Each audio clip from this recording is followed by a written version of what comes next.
Pertama-tama saya ingin menyampaikan penghargaan dan apresiasi yang tinggi atas kerja keras Polri beserta seluruh jajaran TNI, jajaran pemerintah, dan seluruh komponen masyarakat dalam menangani COVID. Itu dilihat masyarakat, dan itu juga saya lihat dan saya rasakan. Kerja keras itu. Dan hasilnya juga sangat signifikan. Sampai hari ini, yang mendorong paling kuat memang adalah dari Polri, telah 440 juta dosis vaksin yang telah disuntikkan kepada masyarakat. Dan hasilnya pandemi COVID mereda. Dan hasilnya ekonomi kita bisa tumbuh 5,44%. Dan hasilnya indeks kepercayaan masyarakat juga menempatkan Polri di puncak teratas pada saat itu. Tetapi begitu ada peristiwa FS,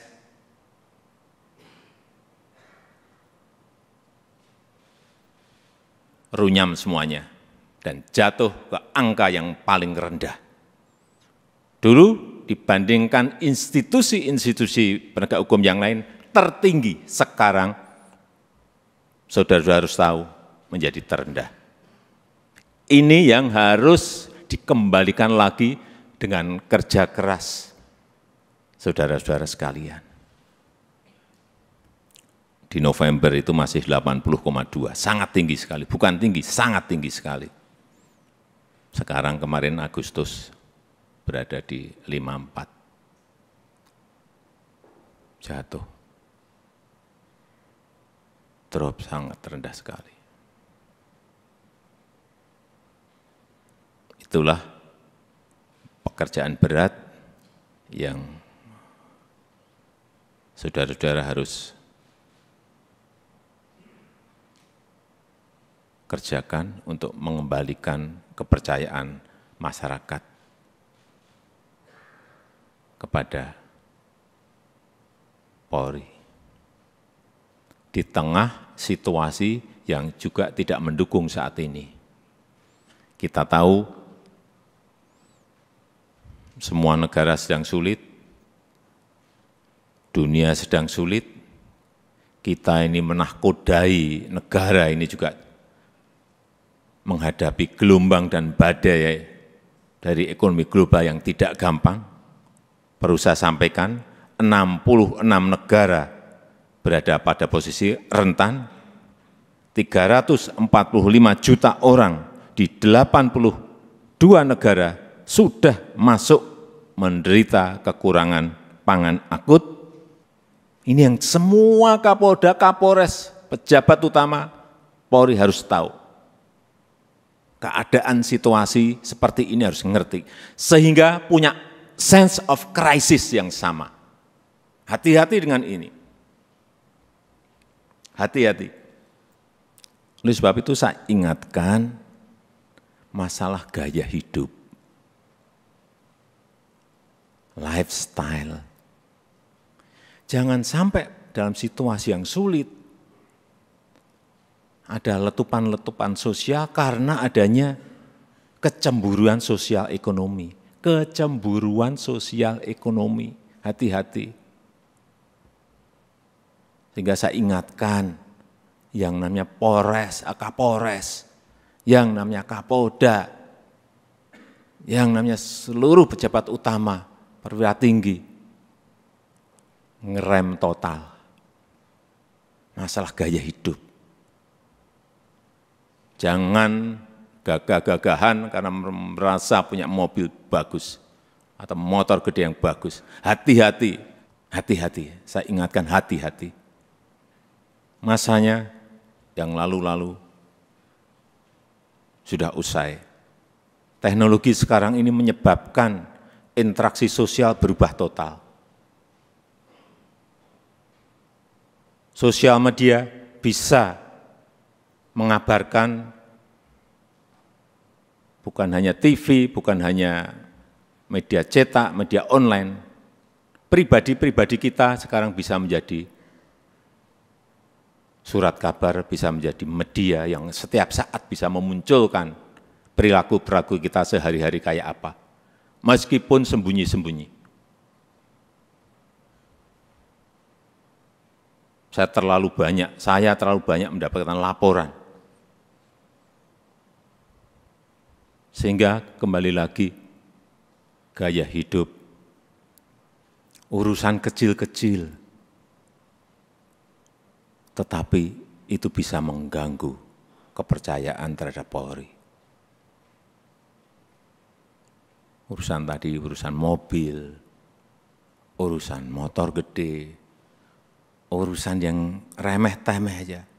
Sepatunya apa, bajunya apa, dilihat masyarakat sekarang ini. Itu yang kita harus mengerti dalam situasi dunia yang penuh dengan keterbukaan. Dan keluhan masyarakat terhadap anggota Polri kita, ini tugas saudara-saudara semuanya. Jadi keluhan masyarakat terhadap Polri 29,7% itu ini sebuah persepsi karena pungli. Tolong ini anggota-anggota semuanya diredam untuk ini. Sewenang-wenang, tolong ini juga diredam pada anggota-anggota. Pendekatan-pendekatan yang represif, jauhi. Mencari-cari kesalahan, nomor yang ketiga 19,2%. Dan yang keempat, hidup mewah yang tadi sudah saya sampaikan.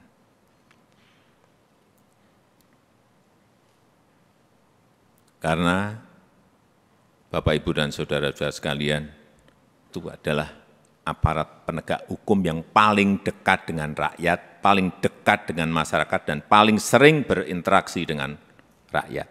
Jadi ingatkan anggota-anggota, selalu di briefing anggota-anggota, seluruh anggota, dan ingatkan untuk hal-hal yang berkaitan dengan pelayanan masyarakat, ingatkan mereka. Jangan sampai karena tidak kecepatan kita, yang kedua, rasa aman dan nyaman masyarakat itu, ini masalah persepsi loh. Rasa aman dan nyaman masyarakat itu menjadi terkurangi atau hilang. Karena apapun, Polri adalah pengayom masyarakat. Hal-hal yang kecil-kecil, tolong betul-betul dilayani betul.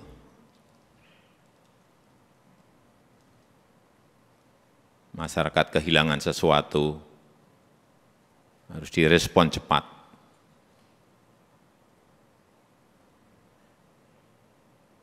Sehingga rasa terayomi dan rasa aman itu menjadi ada. Yang ketiga, yang berkaitan dengan soliditas.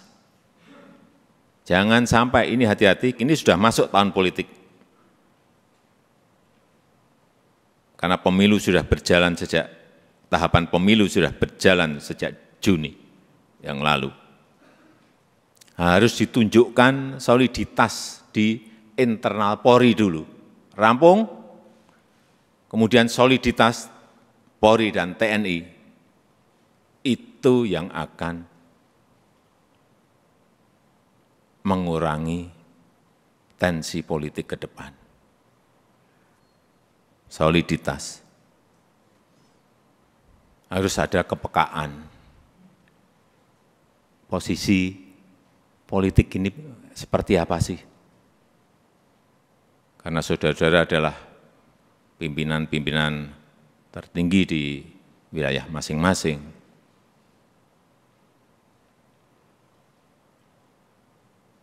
sense of politiknya juga harus ada. Tidak bermain politik, tetapi ngerti masalah politik, karena memang kita akan masuk dalam tahapan tahun politik. Kalau dilihat, kembali lagi, kalau dilihat Polri solid,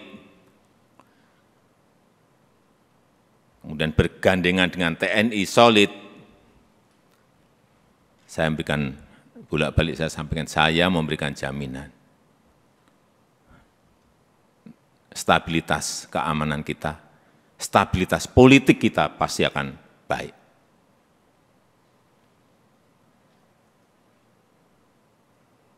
Enggak ada yang berani coba-coba. Kalau coba-coba ya tegas saja. Yang keempat, yang berkaitan dengan kesamaan visi. Saya kira yang berkaitan dengan kebijakan organisasi, jangan terkesan kita itu gamang. Sebagai pemimpin-pemimpin di wilayah, baik itu di provinsi, kabupaten, dan kota, jangan gamang, apalagi cari selamat. Yakin sesuai dengan prosedur, yakin sesuai dengan SOP, yakin sesuai dengan undang-undang, lakukan. Visi, presisi, Pak Kapolri, saya minta juga tidak usah jelimet-jelimet, tolong disederhanakan, sehingga yang di bawah itu ngerti apa yang harus dijalankan. Apa sih kalau disederhanakan? Ya tadi yang Kapolri sampaikan tadi, Polri sebagai pelindung, Polri sebagai pengayom, dan Polri sebagai pelayan masyarakat. Intinya akan ke sana. Presisinya itu apa? Jelasin sekali lagi, secara sederhana dan jelas. Sehingga gampang ditangkap visi itu. Yang kelima, yang berkaitan dengan penegakan hukum. Jangan sampai pemerintah dianggap lemah. Jangan sampai juga Polri dianggap lemah.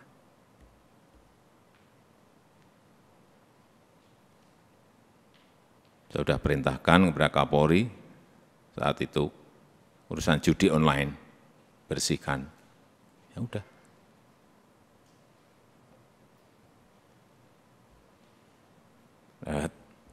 Saya nggak usah bicara banyak.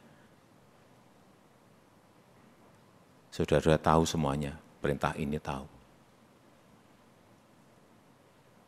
Dan penegakan hukum untuk yang berkaitan dengan narkoba.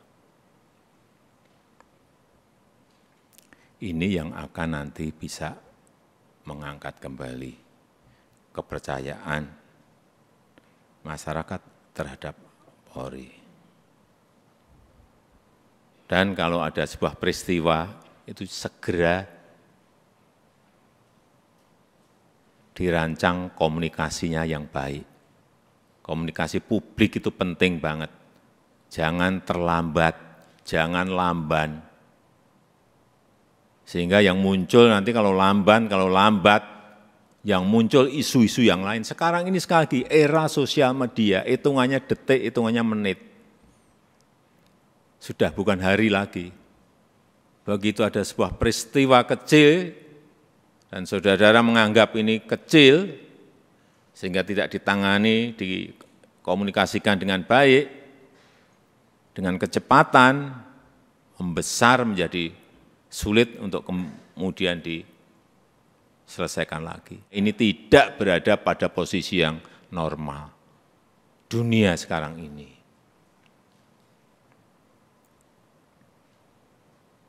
Sehingga gampang sensitif dan gampang tersulut.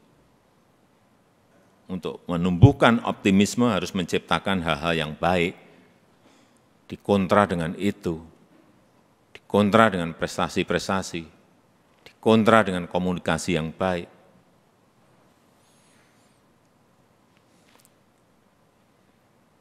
Saya rasa itu yang ingin saya sampaikan dalam kesempatan yang baik ini. Sekali lagi, saya sangat menghargai kerja keras saudara-saudara sekalian dalam penanganan COVID yang lalu, dan kita harapkan dengan kekompakan, dengan kesolidan di Polri, di internal Polri, kemudian bergandengan dengan TNI, saya percaya apa yang tadi saya sampaikan bisa kita lakukan dengan baik. Saya tutup